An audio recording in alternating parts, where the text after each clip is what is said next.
Hello, everyone. I hope you're all doing well. I want to welcome you to this month's PNG Alumni Network Enrichment Series webinar. I'm Ileana Rojas, and I hope you're all safe and well. Today, we have a wonderful guest. However, before we start our conversation, I want to tell you more about the Enrichment Series webinars. This is a monthly series where our goal is to connect our members and provide enriching content where we hope that you learn something new and leave you inspired. And we do this by leveraging the expertise that we have within the network. All of this is part of a bigger mission of the PNG Alumni Network, which is a nonprofit founded by former PNG employees to share ideas, talents, and resources with each other, our communities, and our philanthropy efforts. With more than 35,000 registered members in 45 chapters around the world, the PNG Alumni Network is officially recognized by Procter & Gamble. And we connect via global conferences, local chapters, industry events, and online content. Also, our nonprofit foundation supports economic empowerment initiatives in communities around the world. Now, when you go to our website, pgalums.com, you'll see all of the events that are happening around the world.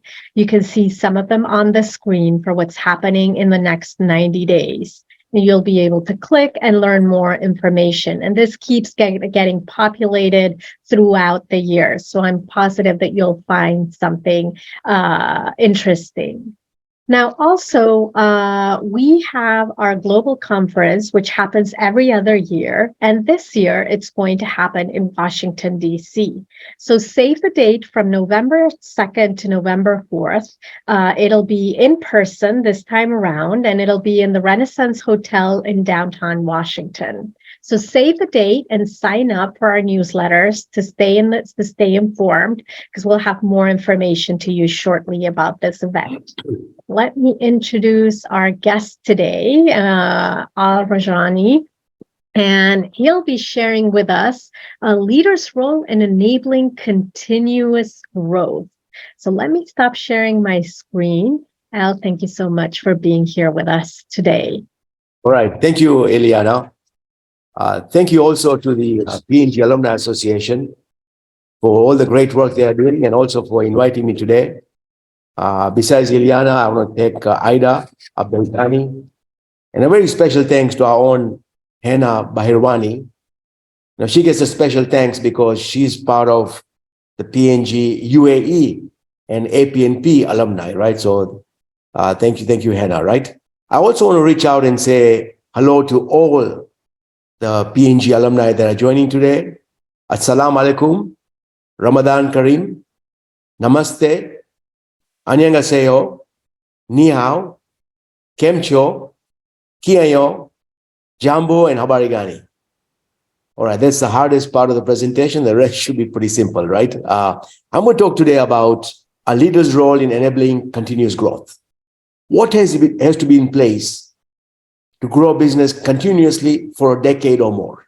So I'm going to spell those out. I will use examples that are company-wide and also where I've been personally involved, right? And then I'm going to summarize the role of the leader. And at the very end, I'm going to showcase a business that did grow double-digit for more than a decade, right? So with us, everything starts with purpose, values, and principles, right? And I think we are lucky and blessed that PNG had such strong purpose, values, and principles in place.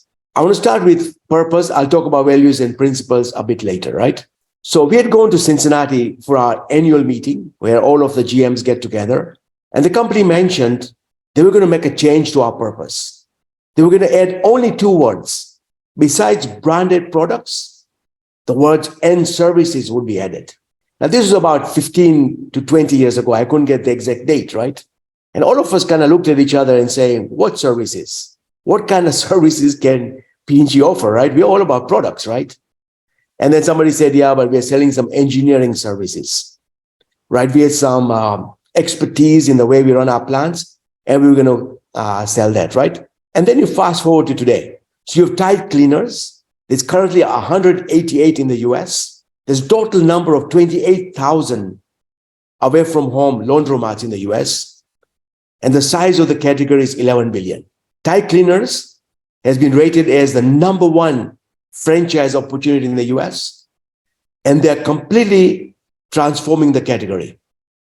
Some of these cleaners have 24-hour, they're open 24 hours. They're experimenting with things like putting lockers in college campuses where students can come and leave their clothes, and next day they can go pick up clean clothes. And I wish I was there when I lived on a campus for only 6 months. Part of the reason I went back home was I didn't look like doing my laundry, right? And then we have Mr. Clean Car Wash, right? What better brand than to clean hard surfaces? And a car is nothing but one big hard surface, right?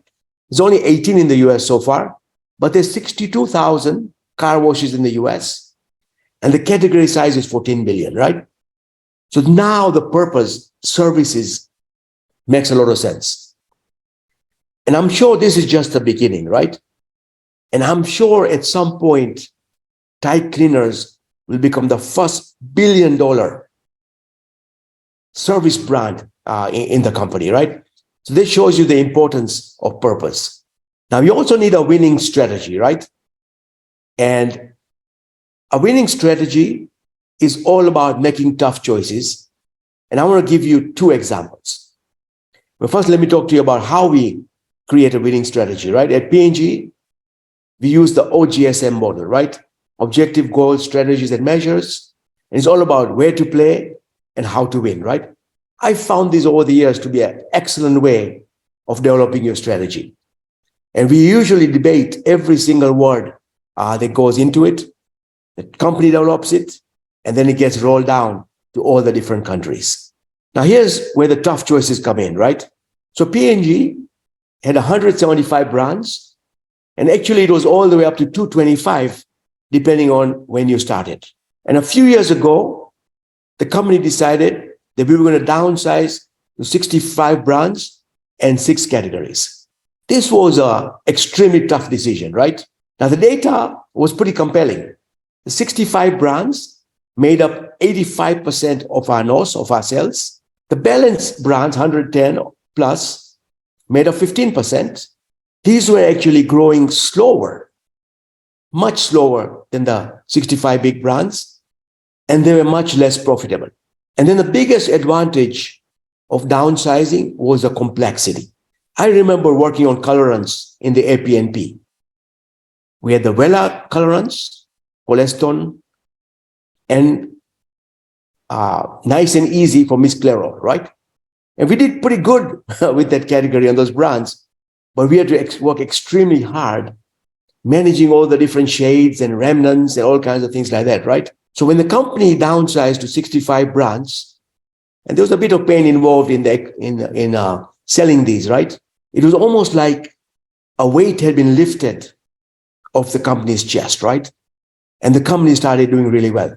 There are 2 things the company did that I think really step changed the results. This is one of them. I'll talk about the second one later, right? Now I want to talk about another example, which is about India profitability, right? So when I got there in 2015, the India business was growing really well, but our profitability was very bad. In fact, it was getting worse. So the more we grew, the deeper a hole we got into, right? The company is usually very accommodative when the business is small. When you launch into a new country or you're small, the company understands there'll be some period where you have to invest and you're going to be unprofitable. But once your business gets over $1 billion, and we were at about $1.5 billion, right, it becomes a big issue for the company. So the charge was very clear. We need to get India profitable, right? So we took a 3-pronged approach. The first one we said was, let's get the data. Let's get data on profitability by SKU. Now, in India, we have 7 plants, factories, right? And 95% of our production is local. 5% is imported, mostly Gillette, high-end Gillette, and a few other things. And we said, let's get the data. Now, this was a lot of work to get the data. Once we got the data, we came up with a program that said fix or flush. We started working with our GBU partners, and we said, hey, these unprofitable SKUs, we either have to flush them or fix them, right? some things we flushed right away because they were so bad in profitability. The second thing we said was, let's look at profitability by trade channel. Now, the trade channels in India is pretty daunting. There's 12 million retail outlets, 8.8 million carry CPG products, and there's more than 1 million wholesalers, right? And again, on top of that, we have the emerging online retailers, modern trade, and part of that was our tier 1 customers, the really big customers. We also had a pharmacy channel, a military channel, CSD, which was big and meaningful, right? And then we had all these small HFS stores, right? And so we came up with data on all of this, right? And what we realized was our issue was where we were covering the smallest stores with our distributors, we were losing a lot of money. And that's where usually our lower tier brands were doing quite well, right? So we said, let's stop adding distribution, but we had lots of opportunity to do better stores. You can grow business through more stores or better stores. And we focused a lot on better stores. And there were incredible opportunities in that area. The third prong was productivity. And by this, I mean, we looked at all of our spend buckets. Not surprisingly, what we found was if you do promotions on a part of the business where you're already losing money, you lose even more money, right? So we kind of optimized our promotions. And then, because we didn't want to lose distribution, we qualified a sub-D model. And this is actually a model we had done very well with in Pakistan, and we brought it to India. It's getting a small business person, giving them about 200 stores, a limited number of SKUs, and they actually service those stores. And we could actually make money with this model. Now, I would have been happy if we had broken even in a couple of years. Actually, the results exceeded expectations. We became profitable, and the profit swing was in the range of $120 million. I mean, this was huge. And then in year 3, we got our top line also coming back to double digit through all the work we were doing. And I'll talk about some more of that later, right? In fact, in 17-18, which was year 3, India got the highest star award in our region and one of the highest in the world, right? So the key learning here was making the tough choice, getting the data, getting focused, and then making it happen. And once you get your strategy, OGSM, you need to deploy it. Now, who is the main customer for your strategy? It's really the organization, right? And they are going to be the ones who actually implement your strategy.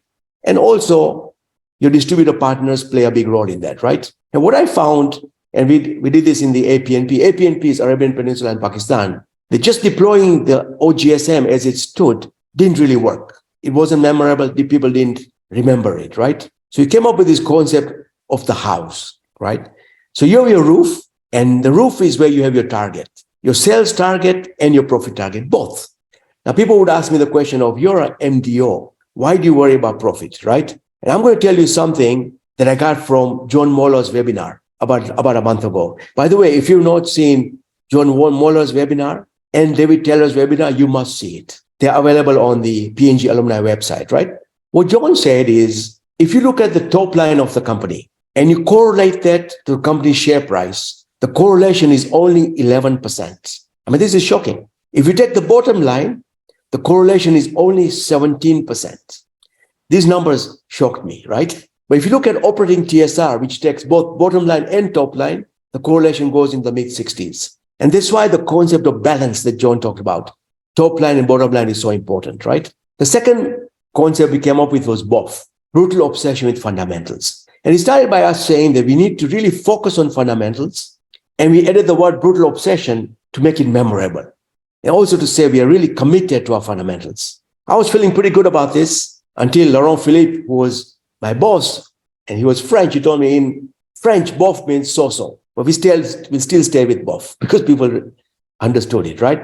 And then we said we're going to win from the top with core brands. And this was even more meaningful when we had all these brands in the company, right? The core brands were our focus, winning from the top with our top customers in the top cities, right? And I'll talk a bit more about that later. And then we have the foundation, external equity, right? What do people, our stakeholders, all of our stakeholders, think about PNG? The organization, I'll talk a lot more about that. The most important foundation, and then stewardship, super important foundation. And then we had 4 pillars: go-to-market, supply chain, users and category growth. So this is market share growth and also growing the categories, and productivity. Again, productivity standing for all the spend pools and making sure we're getting the maximum benefit from all of that, right? And this is what we deployed to the organization. Now, what were the key learnings from our house? One is, I'm a big fan of a 2-number system. Your firm, so we're a publicly traded company. Every quarter, we report our results. So every country, every business unit needs a firm that's 80-20, right? So a number that you feel pretty comfortable you're going to make. And then you got to have stretch. And this is a number that should make you sweat. You should know how to get there, right? You kind of worry about it, but that what focuses the organization on. After you set your budget, you all focus on stretch. Second learning was you need clear building blocks. In each of your pillars, you need clear building blocks. And for all of your foundation, you need clear plans, right? And not surprisingly, both is key. So for every area of the house, finding the fundamentals and focusing on the fundamentals is key to delivering great results. Now, what is the beauty of the house? If every business unit did their own house, and we had multiple countries in the APNP and also in India, if every country did their own house, and if every distributor did their own house, and you put it all together, it should add up to your stretch plans, right? So this is how we kind of deployed our house. Everybody created their own house. All employees' work plans need to link to the house. Many times the small functions were kind of sidelined, right? But they're very important. Legal, communications, external relations, right? And with the house, they could see a link to them, right? In fact, if somebody was working on something that wasn't tied to your strategy or the house, probably either you had to change your strategy or change the work plan. The house gave you continuity over time because you could keep reusing the same concept of the house, just changing your plans. It was easy to explain and people remembered it with high retention. And also I found that it created ownership. Now, once you've got your house and you deployed it, you have to have the right BOF measures that you have to track rigorously and react with urgency. And here I have to recognize my dear friend, Philippe Bowe. Philippe has so many talents, right? He's a great marketeer. He opened so many countries in the Middle East and Africa, right? He's really good at his work, but he's especially good at tracking. He came and did this training for us, the 3, the 6, the 9-month, the 12-month plan, right? I probably got them messed up, but it's a great way of tracking your BOF measures and reacting when needed. What are some of these BOF measures that are very important? Shipment and sales, right? You know, Warren Geisler used to say, shipments are strategic, more shipments are even more strategic, right? Value and volume share, right? You want to know share that you have of the total value of the category, but also volume, because consumers consume us in units on volume. Sales fundamentals, and these vary by channel, right? In the big modern stores, share of shelf, and making sure your share of shelf is higher than your market share, right? Share of display, share of feature, your presence, your visibility, distribution, frontage in pharmacies, all your sales fundamentals. Corporate and brand equity, right? The health of your brand, the health of your corporation, right?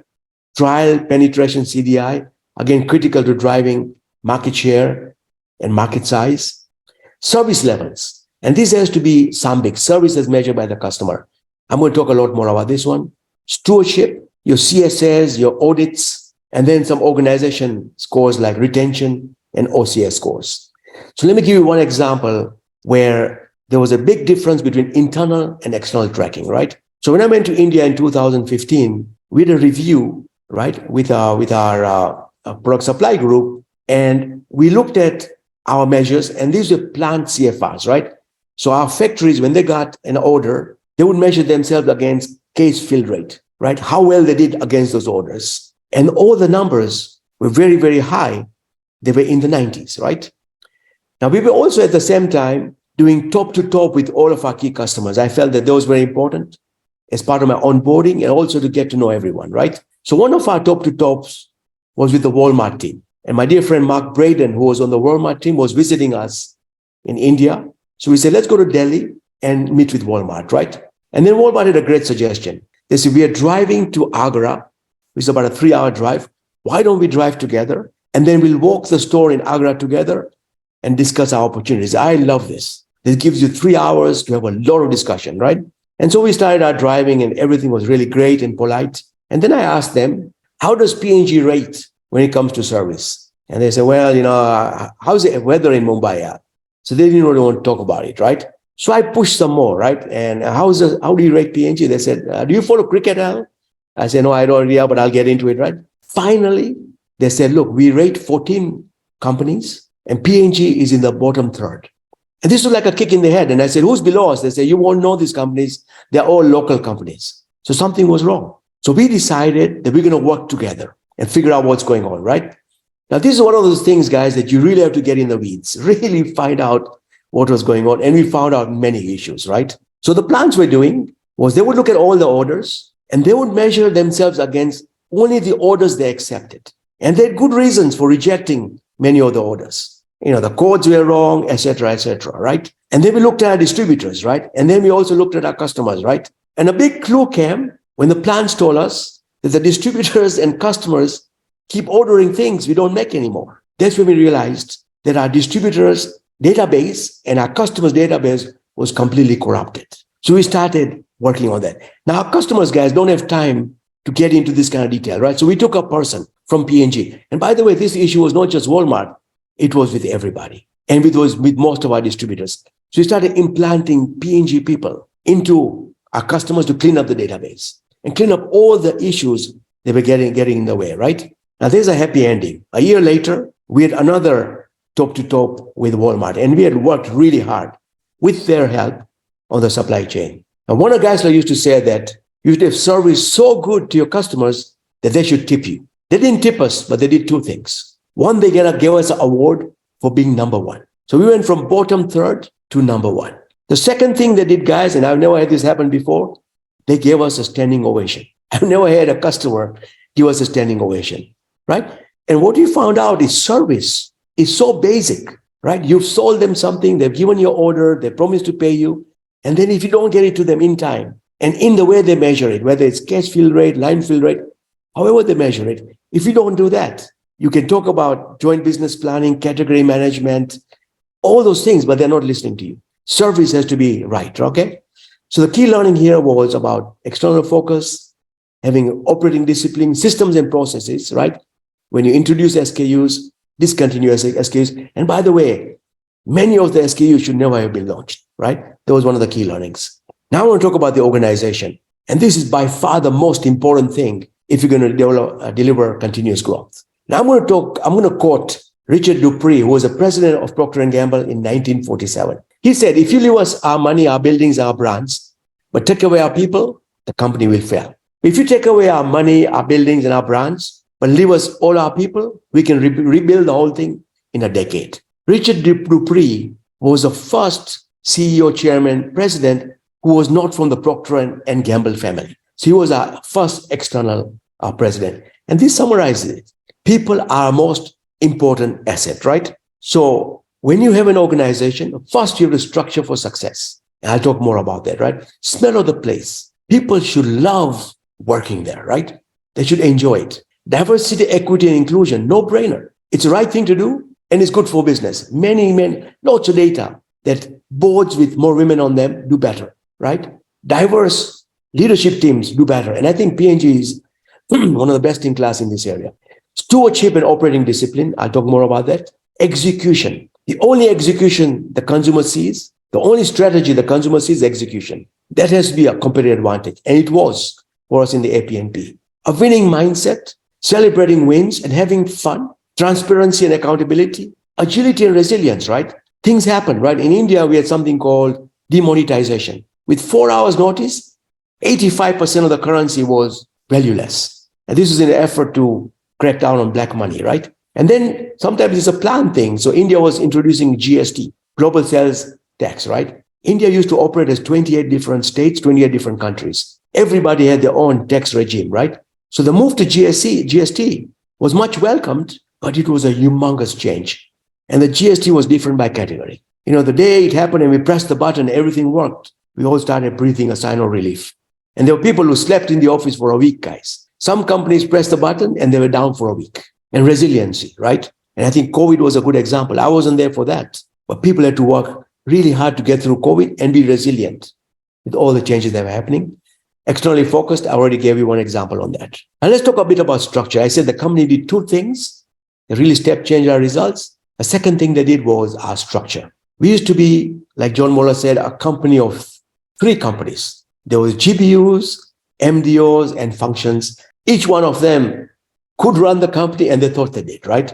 So we were stepping on each other. The metric structure was a big issue. So the company went with 6 global CEOs. And by the way, I know all these guys and they are the best choices and they really know the business, really proven track record of great results, right? And this kind of created clear ownership. The MDOs focused on execution and the global functions, a very small part is left globally to leverage our scale.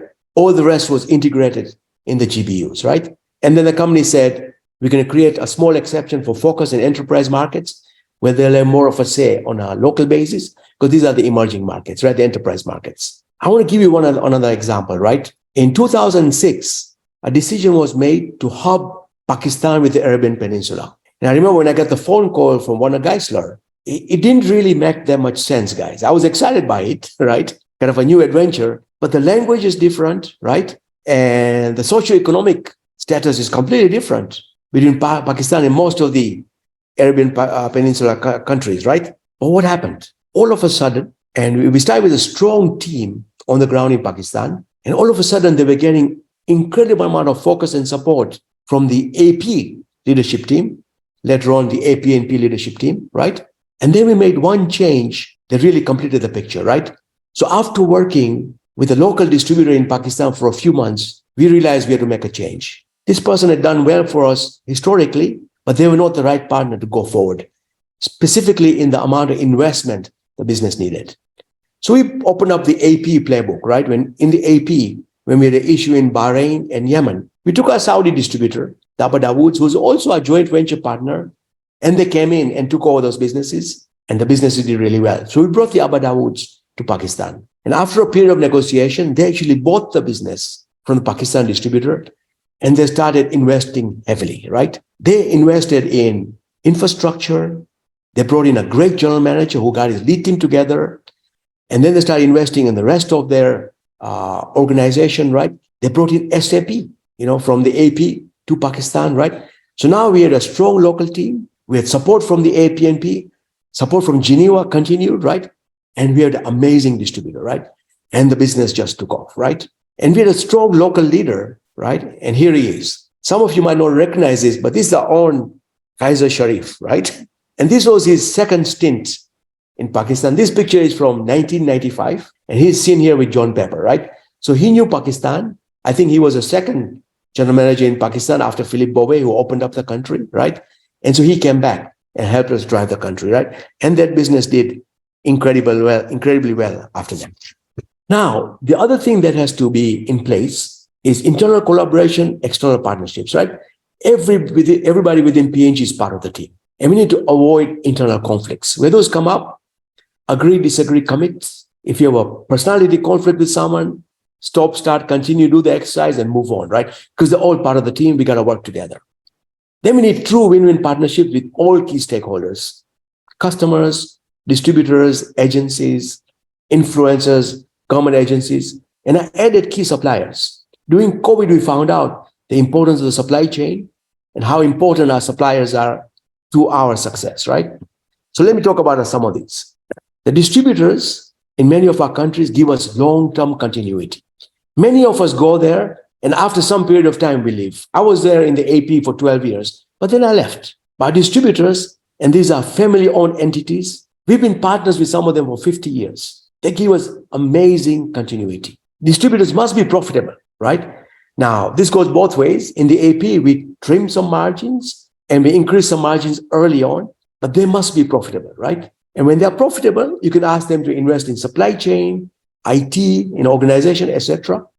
They give us local country expertise. Many times, they play a key role in external relations, right?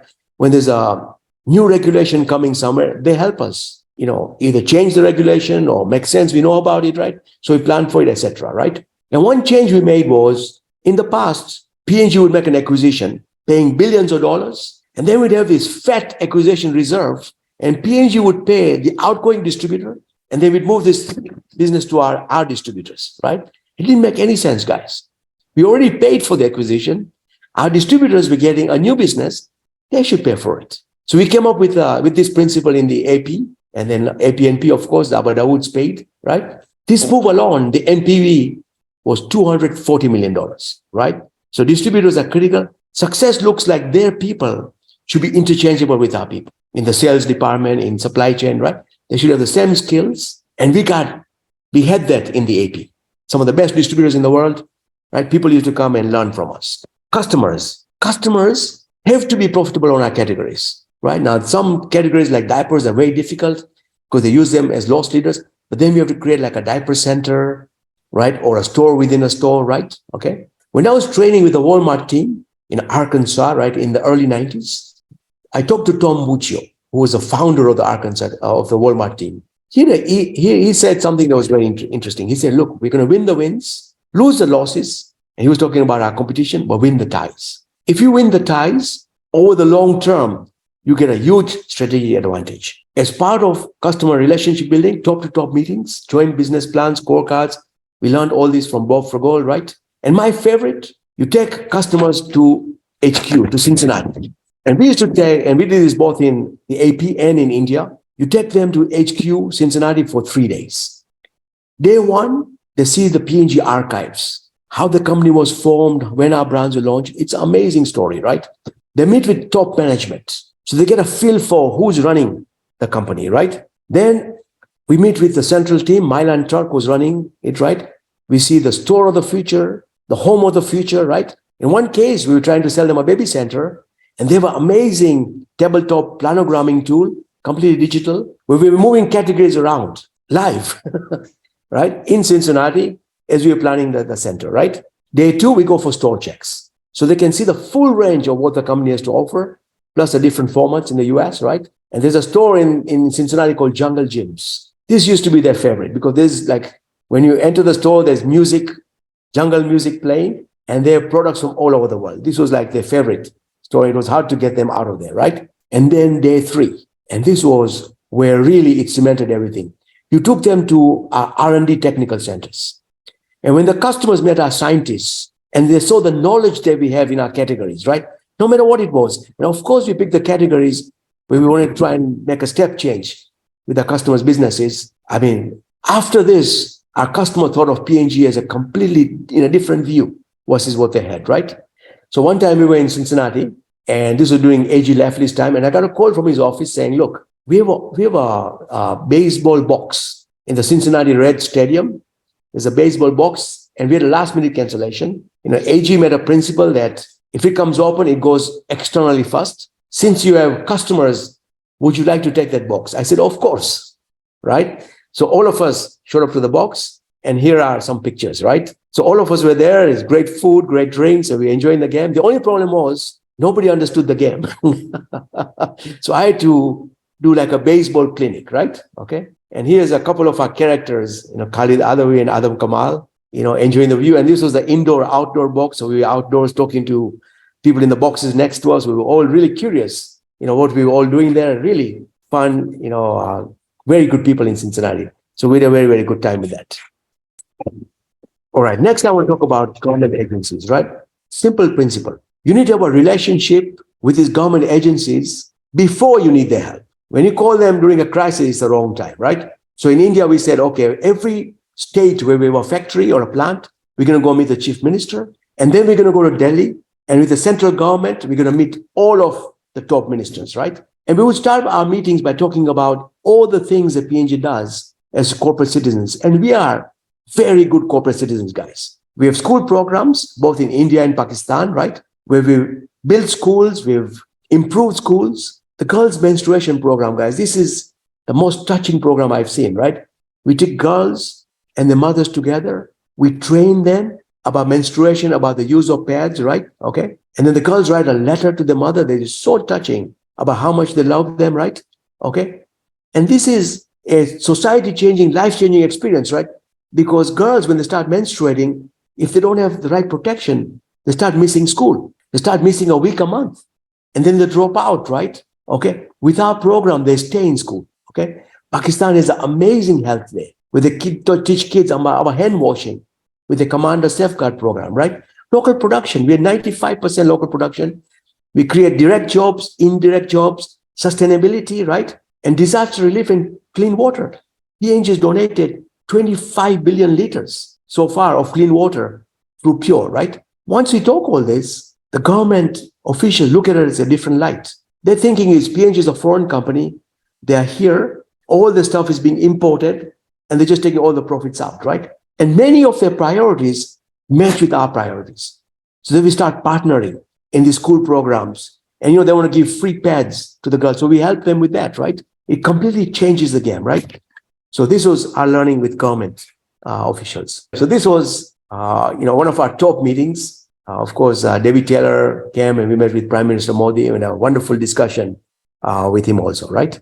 Now I'm going to quickly go through marketing. Marketing has to be based in local consumer habits and practices, right? Bernanke Ullman is absolutely great at this, right? So India, there's an air oiling habit, right? I went through the same thing. Every morning, my brother, my sister, and I, after our shower, my mother would put a whole bunch of oil on our head, right? And the thinking was it was good for your hair and good for your scalp, and it made you smart. It didn't really work like that for me, right?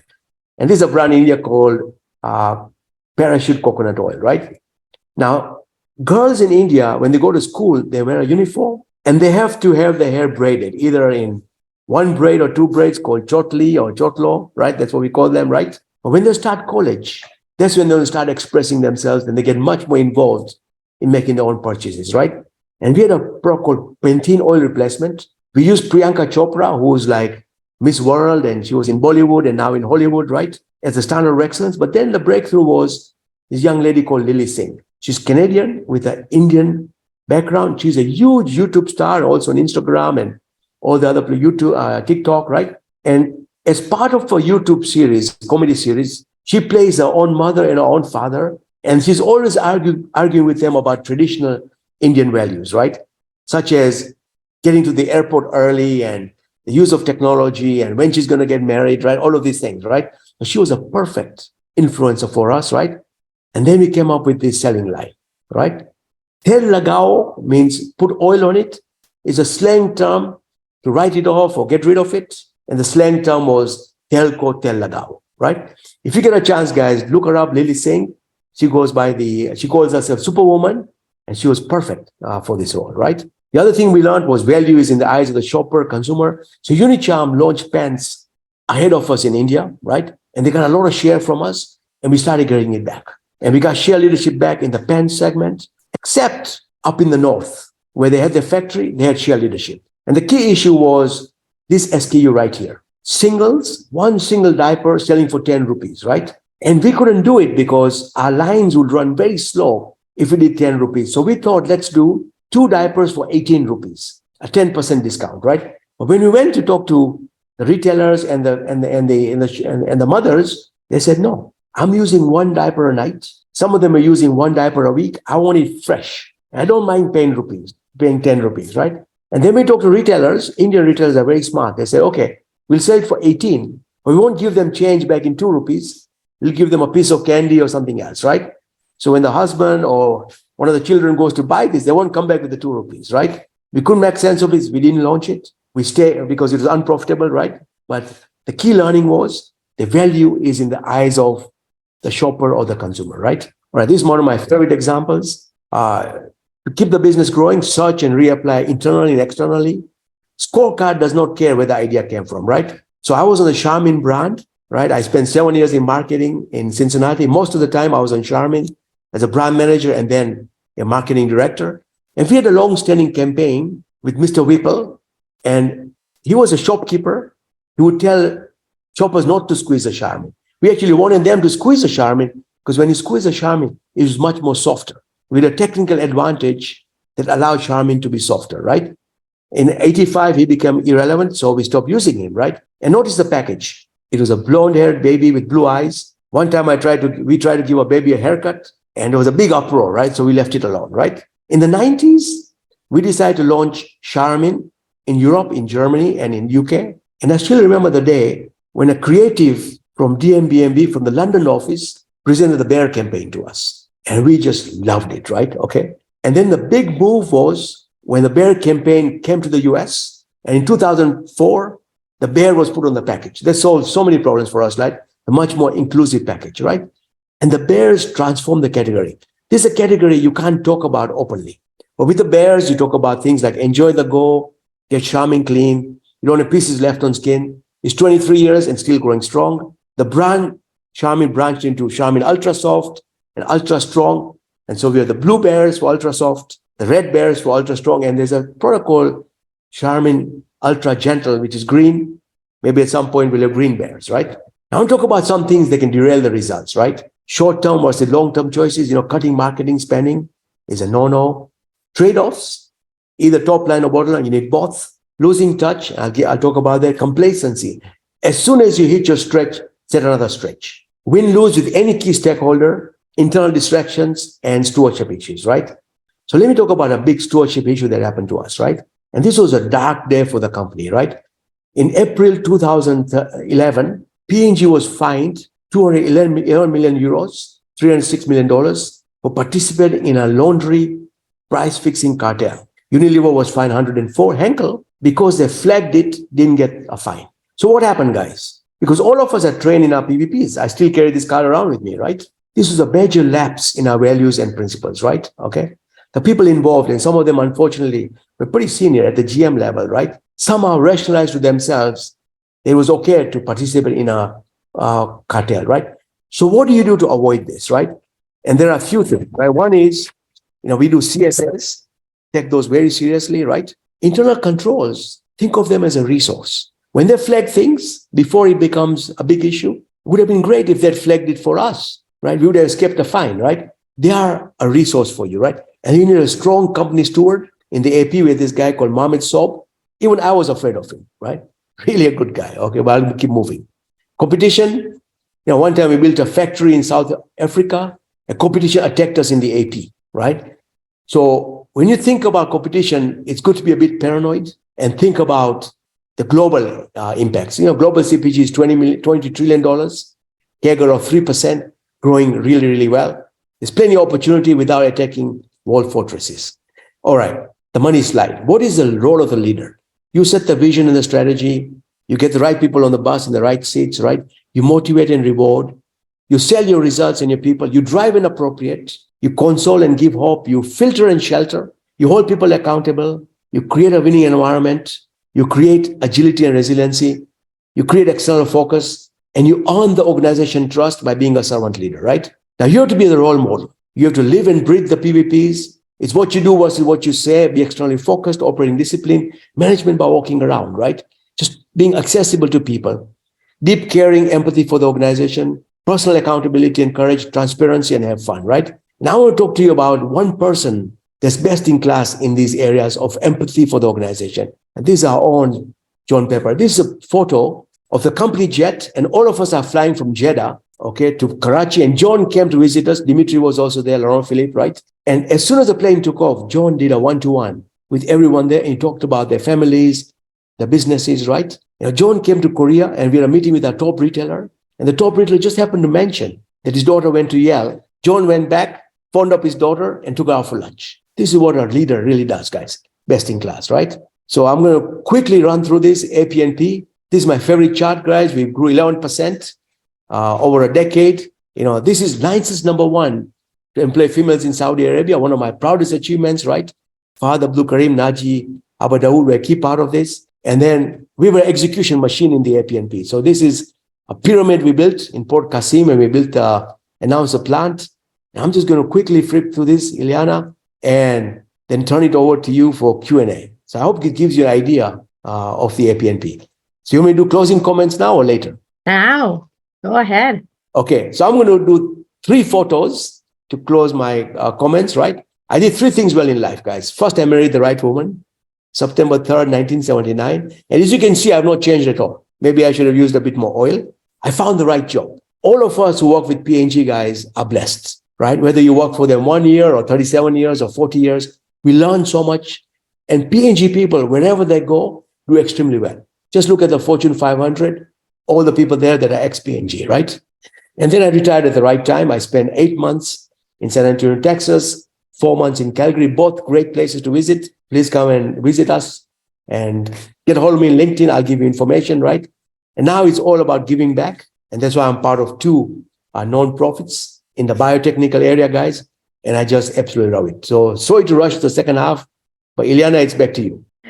Thank you. Thank you. This was wonderful. And there are a couple of people that have sent you hellos on the Q&A and on the chat that have worked with you in the past and that are very grateful for your passion and for showing that truth.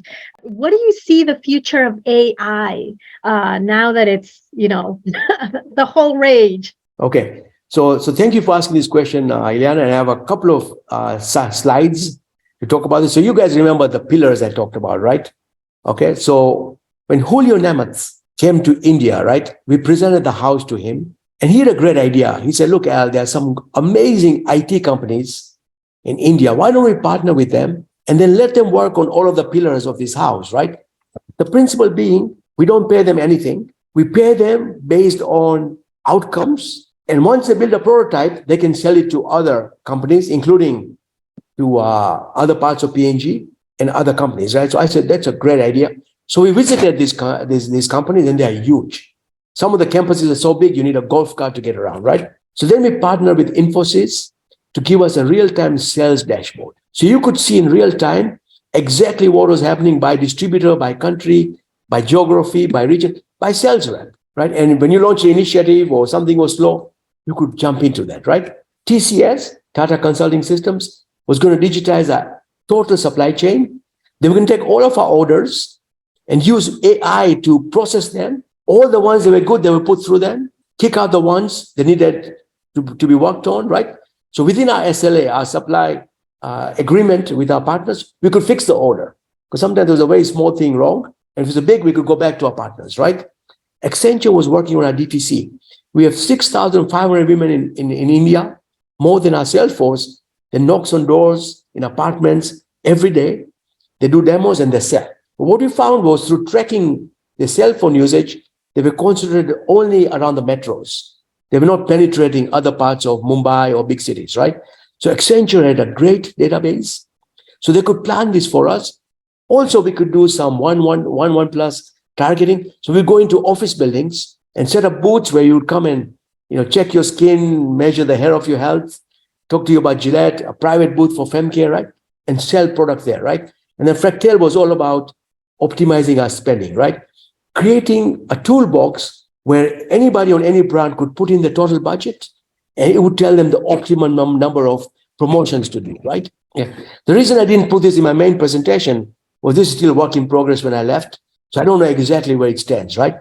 So I think, Ileana, AI and technology will play a big role, but you have to be careful. There are a lot of snake oil salesmen out there, right? I think if it's outcome-based, it solves a specific problem for you, right? And then you get the right partners. I think it could give you a competitive advantage. But again, you have to tread carefully in this area. Thank you. Thank you. Well, we've run out of time. Thank you so much, Al, for sharing all of these thoughts with us, your learnings, your passion. I think we need to schedule another one to continue the conversation. So let me just quickly run through. Please join us, get involved, pngalums.com, the foundation, partner with us, send us an email at hello pngalums. This recording will be available in our YouTube page in a couple of weeks' time. It'll also be available on our website. So if you want to go through it again or see some part that you did not, that you weren't able to see completely, you'll be able to catch it there. You'll also be able to see previous webinars. Thank you so much, Al, for being with us. Thank you, everybody, and have a wonderful day wherever in the world you are.